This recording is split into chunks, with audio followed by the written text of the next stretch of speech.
So hello guys, আজিৰ ভিডিঅ'ত আপোনালোকক অসমৰ প্ৰতিখন জিলাৰ বাবে এটা জিলা এক প্ৰডাক্ট সামগ্ৰী কৈ দিম। বাক্সাত মৌ, বৰপেটাত গাখীৰ,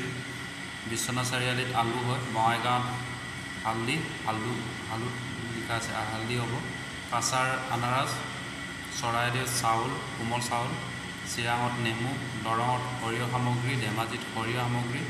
ধুবুৰীত জলকীয়া, ডিব্ৰুগড় সৰিয়হ সামগ্ৰী, ডিমা হাছাওত আদা, গোৱালপাৰাত কল, গোলাঘাটত কলা চাউল ভিত্তিক সামগ্ৰী পায়, হাইলাকান্দিত চুপাৰী, পূজাত কুঁহিয়াৰ ভিত্তিক সামগ্ৰী, যোৰহাটত জলকীয়া, কামৰূপত কল, কাৰ্বি আংলং আদা, কৰিমগঞ্জত চুপাৰী, কোকৰাঝাৰ ভেঁকুৰ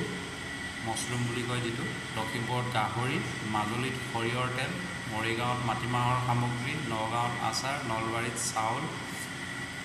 কোমল আৰু আটাযুক্ত চাউল সামগ্ৰী, শিৱসাগৰত চাউল, ৰঙা চাউল, শোণিতপুৰত জেকফ্ৰুট,